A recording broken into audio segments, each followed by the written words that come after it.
Good morning readers, it's Tilly here from Tilly's Shelf and welcome to another bookish breakfast. So this is going to be the last bookish breakfast for a little while. I don't know exactly the best way to explain this, but you know, I'm not just disappearing off the face of the earth. I am going away for a fixed length of time, and I guess I kind of wanted to explain that I'm not going to be here and I'm not just being rude and standoffish.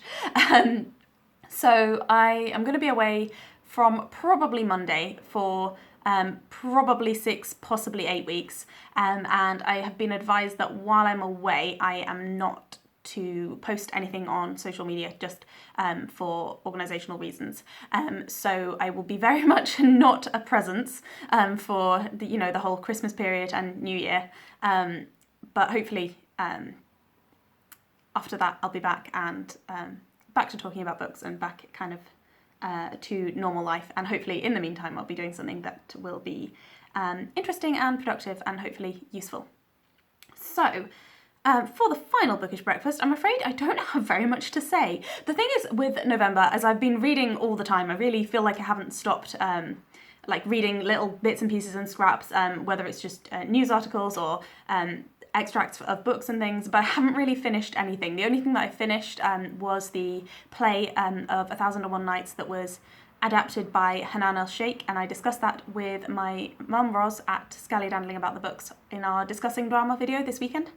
So I can direct you to that if you're interested in just hearing about a contemporary revision of that set of stories and turning it into a kind of setting it into a play. I haven't finished anything else, which is really bad.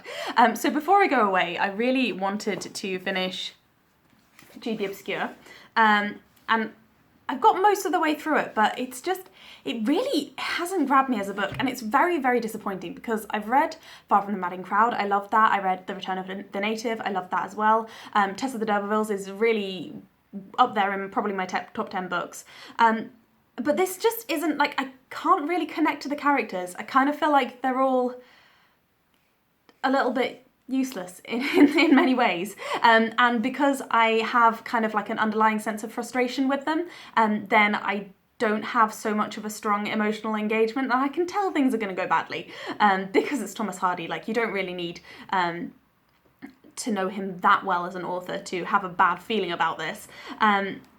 But yeah, I just don't feel as engaged as I should feel, I think. Yeah, so I've just got up to, I'm not going to make any spoilers, but there's really nice illustrations in this copy, so this is the place where I'm at. Yeah, and I feel bad for them, and I feel like bad things are going to happen, but I just don't feel very engrossed in the story. Then are the books that I've been reading some of that I'm not going to take with me. I'm not going to take any physical books with me. I have loaded up my Kindle. There is pretty much an entire library on the Kindle, so that should keep me busy, if nothing else will. However, I think that probably the time I'll get for reading will be slightly limited. I've also loaded some audiobooks onto my phone because I use my partner's Audible account, so I've just downloaded a range of books that he's been listening to. So the physical books that I've been reading this month is The Near East Since the First World War, and this is like a very dense textbook of the Near East, which is another term for the Middle East at the point when he was writing this. This is from 1991, and it's quite interesting because it provides a snapshot of the area at that time where we don't, like, things since then have come on such a long way, and at times he kind of like cuts off with the country just before something quite major was going to happen in that place. It's definitely not a book that you can read cover to cover unless you are very, very dedicated to Middle Eastern history. But it has been quite interesting to get that kind of snapshot of that kind of time period and that kind of historical approach as well.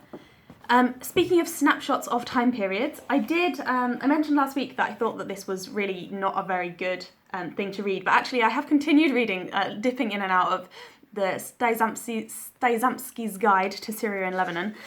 So this is from 1943, and it's actually, it's 1942, sorry.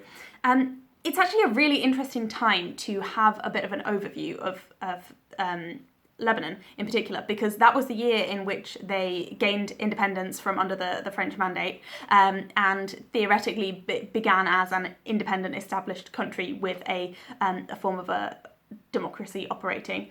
And it's just one of the really interesting things for me reading this is how much travel guides have come on since then, because there's whole sections in this that are just like really detailed. Like, this is a table.